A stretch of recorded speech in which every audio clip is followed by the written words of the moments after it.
Assalamualaikum warahmatullahi wabarakatuh. Alhamdulillahi rabbil alamin. Wa bihi nasta'inu ala umuri dunya waddin. Wa salli wa sallim wa barik wa karim wa majid wa azim. Wa syarif ala sayyidina wa nuri qulubina Muhammadin. Miftahi babi rahmatillah. Adada ma fi ilmillah. Salatan wa salaman daimaini bidawami mulkillah wa ala alihi wa sahbihi wa man walah wa la hawla wa la quwwata illa billah amma ba'du. Ikhwani yang dimuliakan Allah, puji syukur kepada Allah Subhanahu wa taala. Malam hari ini kembali Allah Subhanahu wa taala berikan kesempatan kepada kita untuk bersama-sama mempelajari ilmu yang diwariskan oleh Nabi Muhammad SAW. Mulai dari belajar tadi fiqihnya, sekarang kita akan pindah kepada tasawufnya. Tentu dua ilmu itu sangat penting bagi kita, ya, sangat penting. Bagaimana seseorang itu ibadahnya akan diterima oleh Allah jika ternyata tata cara ibadahnya tidak sesuai dengan apa yang diajarkan oleh Nabi Muhammad SAW. Gak bisa ngarang-ngarang, semuanya harus nyontoh. Gak bisa dengan perasaan, gak bisa dengan kira-kira. Rekelah da'iyah insyaallah sah. Gak ada. Ada sombong itu, sombong hukum itu insyaallah. Ya, nggak ada hukum insyaallah salah pangeran tahu, nggak ada itu. Maka semua harus dipelajari. Ya, kalau nggak sesuai dengan tuntunannya, maka sudah seperti yang disampaikan Nabi tadi, bawa pulang, maka itu bagaikan kamu membeli daging di pasar. Bawa pulang, kirimkan ke istrimu, selesai sudah. Berarti kamu belum berkorban. Itu kalau nggak sah resikonya begitu. Nah, sehingga perlu bagi kita untuk mengkajinya. Ya, semuanya perlu untuk dikaji. Yang terkait dengan ibadah ini semuanya perlu dikaji. Paling penting nomor satu ya ilmu syariat. Sholatnya biar betul, kemudian wudhunya biar betul, mandinya biar betul. Memang berat, ngantuk, males. Beda kalau yang dibahas adalah tentang surga, bidadari, ya cerita-cerita wali, itu beda. Kalau sudah kita membahas pembahasan seperti itu seru kadang, ya seru. Kalau sudah ngaji fikih, sangkah, ngantuk jangan tegelar ngaji fikih, ngantuk, ya, ngantuk. Semoga apa yang kita kaji tadi bermanfaat. Nanti di Idul Adha bisa kita amalkan bersama-sama insyaallah, ya. Qala al-mu'allif rahimallahu ta'ala wa nafa'ana bihi wa bi ulumihi fid dharain amin. Al-Habib Abdullah bin Abdul Haddad menulis di dalam kitabnya, memberikan wasiat kepada kita semua, ma taraka minal kamali syai'an man aqama nafsahu min rabbihi maqama abdihi min nafsihi. Tidaklah seseorang itu ketinggalan sebuah kesempurnaan sedikit pun saat aqama nafsahu min rabbihi, saat dia itu menempatkan dirinya di hadapan Tuhannya, maqama abdihi min nafsihi, ya, berada pada maqam abd, berada pada maqam hamba, min nafsihi, pada dirinya sendiri di hadapan Allah Subhanahu wa ta'ala. Maksud apa yang disampaikan Habib Abdullah, ente lo bakal jadi orang sesempurna di mata Allah. Makanya sering di majelis ini kita sampaikan, berusaha untuk jadi orang baik itu di mata Allah, di mata Rasulullah. Mau ente becek ya dan Allah, ya dan Rasulullah, bakal becek ya dan seluruh makhluk ciptaan Allah Subhanahu wa ta'ala. Bahkan bukan hanya sesama manusia, kalau sudah bagus di mata Allah. Kalau sudah bagus di mata Allah Ta'ala, nanti kamu bagusnya bukan hanya di mata manusia, bahkan binatang pun akan menilai kamu bagus. Binatang bakal nilai kita bagus kalau kamu sudah bagus di mata Allah. Bagaimana cara untuk bagus di mata Allah? Pelajari semua yang diajarkan oleh Allah dan Rasulullah Sallallahu Alaihi kasih contoh. Bagaimana orang itu kok bisa dinilai bagus di hadapan binatang? Contoh, kalau manusia itu sudah mempelajari apa yang diajarkan Nabi, diajarkan oleh Allah Subhanahu wa ta'ala melalui malaikat disampaikan kepada Nabi Muhammad, maka saat seseorang itu mendatangi binatang akan menyembelih, dia akan ada adabnya, tata keramanya, sehingga apa? Binatang itu tadi akan mengasihi orang tersebut. Makanya ada kan video yang viral itu sampai onta itu menangis. Itu bukan kerja hadirin. Memang tata keramanya, adabnya seperti apa? Nabi SAW mengajarkan jangan menyembelih di depan binatang yang lainnya. Ngakui todi setajam. Masa ente abelian ngakui todi selok tajam sakit. Itu semakin menyiksa. Binatang yang melihat mukanya itu yang mau bisa buli, kok bisa buli kerja. Kita tanya binatangnya itu, cuma kalau sudah diikat begitu. Sebenarnya semua binatang kurban itu suka saat disembelih. Cuma kadang kita ini nggak mempraktekkan, ngenteng akin. Punya segenteng akin, hatta masjid Al-Qur'an sudah banyak jamaahnya. Apa gimana cara salah satu contoh dia meremehkan binatang yang belum disembelih, diajar menyaksikan binatang yang akan disembelih. Kan ibaratnya kan dia leleh sekecil gitu. Ibaratnya kan seperti itu. Ini binatang-binatang yang mau disembelih ini dipertontonkan penonton kepada binatang-binatang yang sudah disembelih, darahnya keroncoran, kepalanya lepas. Nah, seperti itu akhirnya menimbulkan si binatang ini tadi benci kepada kita. Nah, ini salah satu bentuk tanda bahwa ilmunya Nabi Muhammad itu akan mempengaruhi menjadikan kita baik di mata siapapun yang ada di sekitar kita, bahkan di hadapan binatang. Anda pernah ingat dulu kita duduk sama salah seorang guru kita waktu ngobrol di luar. Anda itu usil sambil ada tanaman itu ada cabai. Wah, dimarahi habis. Kamu itu kenapa kamu potong gitu. Nangis itu. Sampai seperti itu. Sehingga mereka menilai tanaman pun itu akan menilai kita baik saat kita memperlakukan mereka dengan baik. Nah, ini maksud. Kamu tidak akan pernah sampai kepada seseorang sebagai seseorang yang sempurna sebelum kamu itu memang benar-benar menjadi seorang hamba di hadapan Allah Subhanahu wa ta'ala. Nah, untuk menjadi hamba ini ada ilmunya. Aku ente mempraktekkan, iya ya Allah, saya ini memang hamba. Itu ada ilmunya. Ada ilmunya. Gak bisa dengan hanya roh. Semuanya harus dikaji, dipelajari, datang ke majelis ilmu, istimewa, kemudian mendengarkan apa yang disampaikan oleh para ulama, kemudian memaksakan diri untuk mempraktekkan.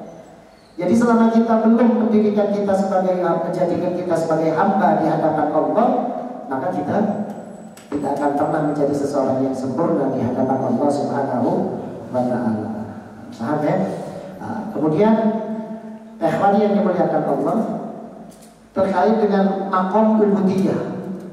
Ini maqam ma'abdihi an-nafsihi min nafsihi. Maksudnya adalah maqam ubudiyah. Kita berada pada posisi penghambaan diri kepada Allah Subhanahu wa ta'ala. Buddha di hadapan sayyidnya, kalau pengen dapat nilai plus dari sayyidnya, maka lo oleh cengkal. Buddha itu berhak disiksa sama sayyidnya, dihukum dengan pukulan, dengan cambuk begitu. Kalau misalkan Buddha itu diperintah sama sayyidnya nggak nurut, ya. Maka seperti itu juga kaitannya kita dengan Allah Subhanahu wa ta'ala. Kita saja hadirin, ana bi antum itu, andi pembantu, andi karyawan.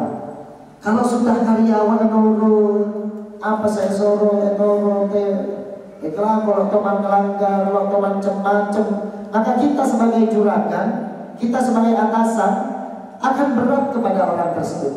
Sehingga apa yang dibutuhkan itu bukan jarang kita lihat banyak kan orang-orang yang dekat dengan pimpinannya, sampai sama pimpinannya itu dimanja betul dia. Rumah dibangunkan, haji diberangkatkan, umroh diberangkatkan, mobil dibelikan, nggak sedikit. Kak tuan itu yang punya tangan kanan sampai bermobil-mobil, berumah-rumah, ya gambarannya begitu tadi. Kenapa? Karena dia memang benar-benar menjadi karyawan di hadapan juragannya. Dan sebaliknya, ketika tadi pembantu kemudian dia itu melakukan hal sebaliknya, nggak pernah. Seorang kebeler malah ketemon. Seorang ala jantai itu. Kalau akhir luar apa ya kalah TV. Ya, sama juragannya disuruh ngambil malah nyuruh juragannya nih. Atau kalau ditawar udah kira apa? Kita bermain lo yaman lah ada juragan itu. Paham nggak? Seperti itu juga kita kiaskan kepada Allah Subhanahu wa Ta'ala. Allah Ta'ala suruh sholat. Kalau kamu memang benar-benar menghambakan diri, baca. Lo ate nambar dan kira aku menembali nakal di bengkak benar. Jadi mau soki, mau nebul. Ya. Begitu nawar begitu, ya gambarannya seperti tadi. Ketika juragan ditawar sama anak buahnya. Bisa cepat gaji, potong gajinya. Kenapa?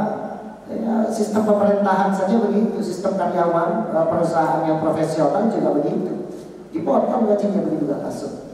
Kenapa? Karena kan memenuhi kebutuhan, tidak menjalankan apa yang diperintahkan oleh atasannya. Para aulia, kekasih-kekasihnya Allah Subhanahu wa Ta'ala, ya, mereka semuanya berlomba untuk menjadi seseorang yang berusaha benar-benar optimal di dalam menghambakan diri kepada Allah. Allah Ta'ala suruh sholat, ya sholatnya paling cepat mengerjakannya.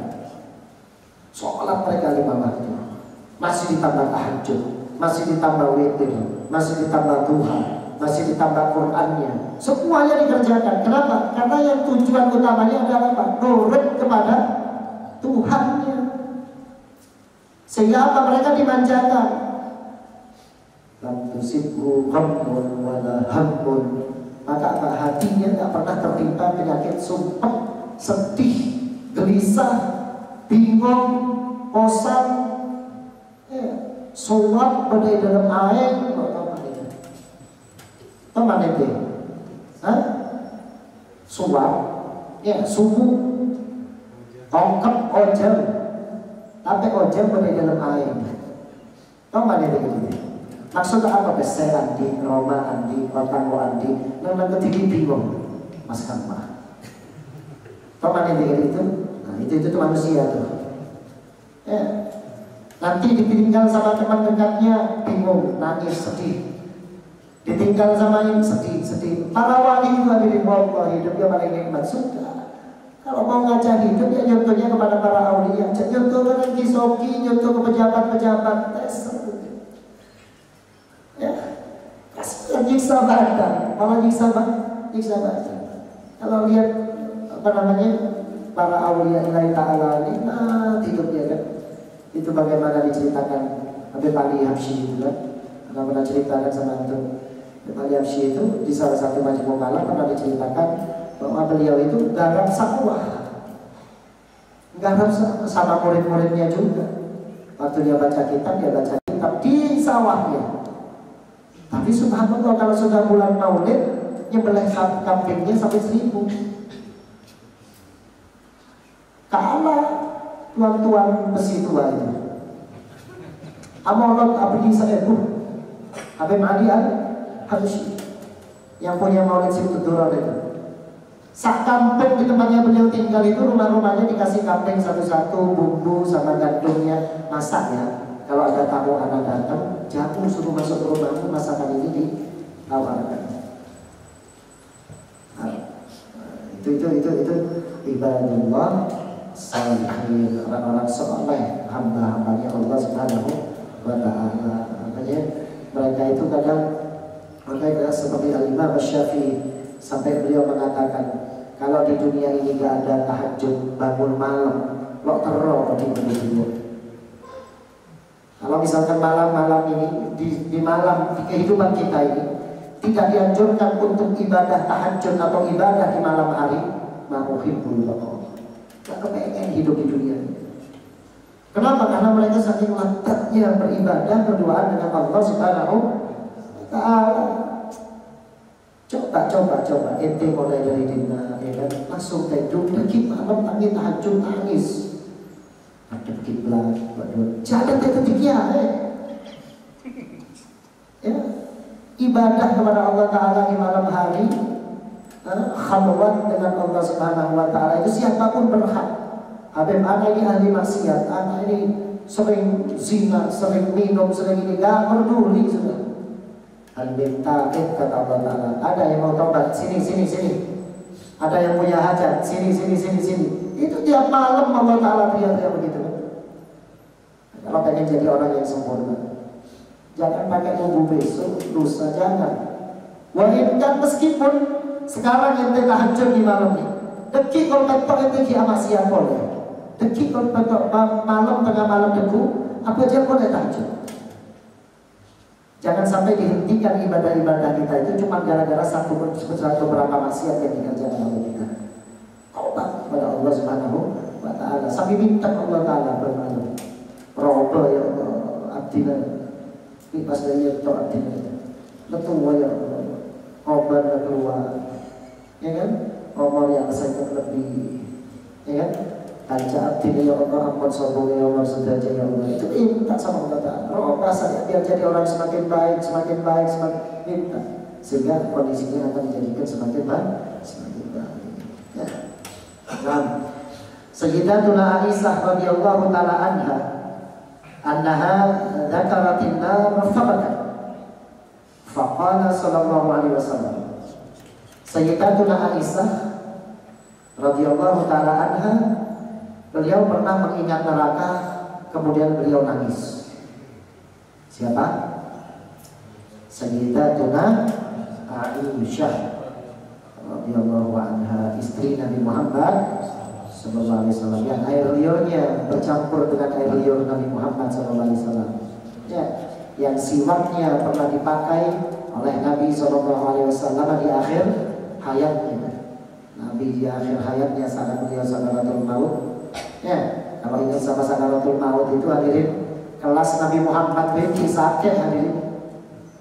Kelas Nabi Muhammad kiatuan kalau kaleh. Kata Nabi, malaikat launa. Ini saya, ini Nabi, kata Nabi Muhammad. Nabi Muhammad sudah 7 kali lebih lembut untuk umatmu daripada umatmu. Yang kamu ini tak cabut sudah 7 kali lebih lembut daripada pencabutan nyawa umatmu. Kelas Nabi Muhammad sallallahu alaihi wasallam. Sayyidatuna Aisyah, manusia yang sempurna itu, yang luar biasa dicinta oleh Nabi Muhammad sallallahu alaihi wasallam. Saat ingat neraka beliau menangis. Faqala Rasulullah sallallahu alaihi wasallam. Nabi melihat Sayyidatuna Aisyah menangis, berkata kepada Sayyidatuna Aisyah, "Ma yubkiki ya Aisyah?" Apa yang menjadikan engkau menangis wahai Aisyah? Qalat, berkata Sayyidatuna Aisyah, "Dzakartun nara fabakaitu ya Rasulullah." Ya Rasul, saya ingat sama neraka ya Rasul. Akhirnya saya nangis. Kemudian berkata Sayyidatuna Aisyah, "Fahal tadkuruna ahlikum yaumal qiyamah ya Rasulullah?" Ya Rasul, apakah nanti di hari kiamat kamu ingat kepada keluargamu ya Rasul?